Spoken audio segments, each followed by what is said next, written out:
Ukraine, Russia attack each other's territory after latest round of peace talks. Nghayan provincial leaders inspect disaster prevention work and visit flood-affected residents. New VAT law. Adapting for transparency.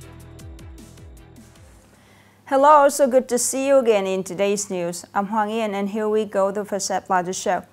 Ukraine and Russia have attacked targets on each other's territory after the brief direct talks between the two sides in Istanbul failed to make any progress on steps to end the nearly 3.5 years of war. The Russian Defense Ministry said that its troops had simultaneously attacked energy facilities that support the Ukrainian army. The attack was carried out with precision weapons and unmanned aerial vehicles.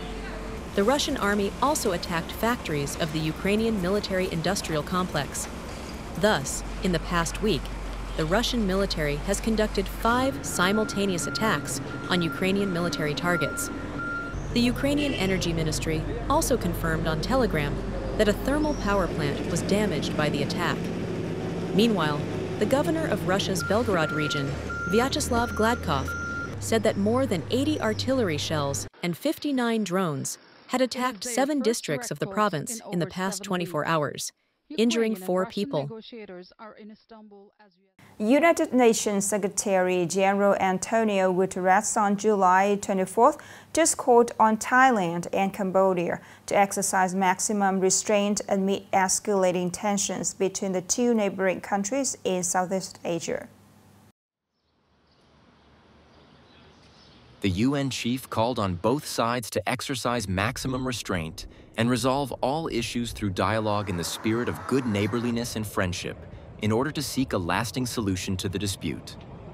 On the same day, U.S. State Department Deputy Spokesperson Tommy Pigott issued a statement saying that Washington calls for an immediate cessation of hostilities, the protection of civilians, and the resolution of differences through peaceful means.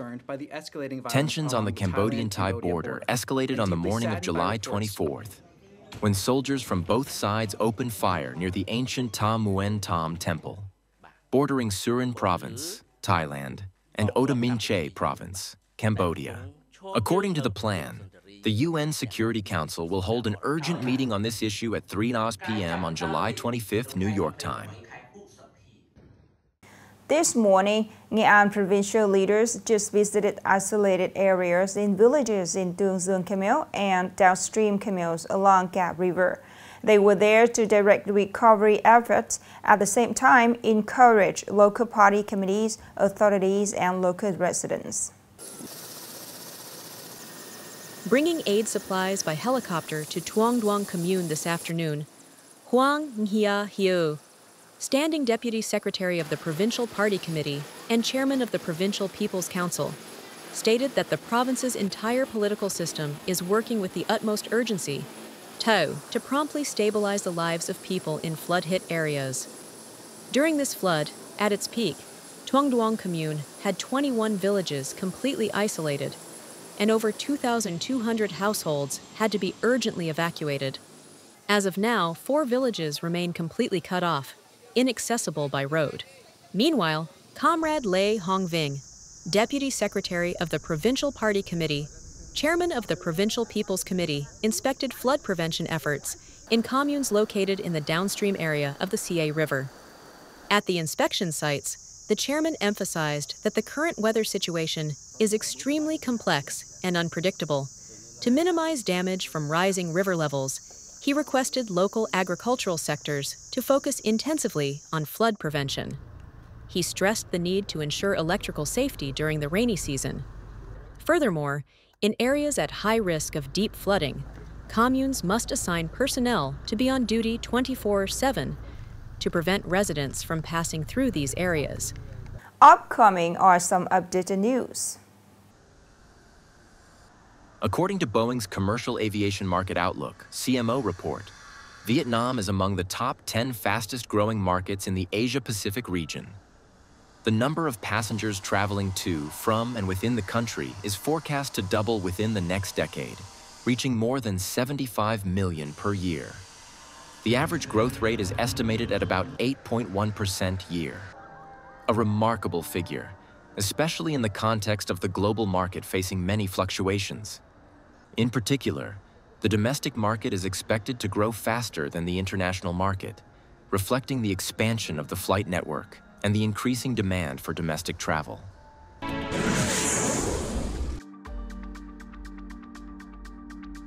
In the first half of 2025, Singapore imported rice products worth 60.9 million SGD from Vietnam, down 17.1% compared to the same period in 2024, accounting for 24.5% of the country's total rice imports. The Vietnam Trade Office in Singapore commented that with the size of the imported rice market in Singapore remaining stable, Vietnamese rice will continue to face great competition from similar products from India and Thailand. The Singaporean government's proposal to sign a bilateral trade agreement on rice with Vietnam may contribute to stabilizing rice exports to Singapore in the coming time. At the 2025 National Youth Sepak Takraw Championship, the Ng Hae-an Youth Sepak Takraw team performed exceptionally well, ranking second overall in the 17 to 20 age group. The tournament took place from July 15th to July 25th at the Dong Thap Provincial Multi-Purpose Gymnasium, with the participation of 220 athletes from 12 strong teams nationwide. This year, the mixed male-female hoop technique category was introduced for the first time, enriching the competition and enhancing its professional appeal. By the end of the championship, the Ng Hae-an team impressively won 2 gold medals. Additionally, their athletes also brought home 2 silver medals in the mixed male-female 4-person team event and the mixed male-female hoop technique.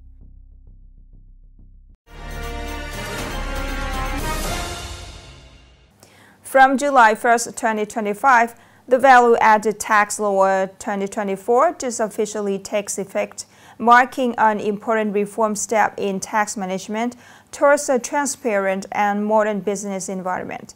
However, the new regulations also pose many challenges for the business households and the small enterprises too. More in the story today. The VAT Law 2024 requires all transactions of VND 5 million or more to be paid non-cash. Invoices must be valid, and increases the threshold of non-taxable revenue from VND 100 to VND 200 million per year. These regulations aim to limit cash transactions, prevent tax losses, and increase transparency in business. The initial investment cost is also quite high. There are goods that are exported manually, but currently there is no input. So issuing electronic invoices is a very inconvenient problem. Not only business households, many enterprises are also confused with the new procedures. However, the new law, once operated correctly, will help reduce errors, standardize books, and facilitate access to bank capital. I find tax payment fairer, clearer, and more transparent. State management of tax operations is very convenient. Tax declaration and determination of tax obligations of taxpayers are more proactive. To support taxpayers, the tax departments in Ng Hae-an have deployed on-site training and consultation and applied electronic invoice software, guiding businesses to get acquainted with the new process. The tax authority disseminates tax laws to all civil servants to guide taxpayers in complying with the law. The tax authority has also organized direct dialogues with taxpayers to answer questions when the value-added tax law comes into effect. These changes are an important step in modernizing the tax system towards a digital economy. However, for the policy to be effectively implemented, it requires support from regulatory bodies and proactivity from the business community. The last story just ended our news today. Thank you so much for your attention. Goodbye for now.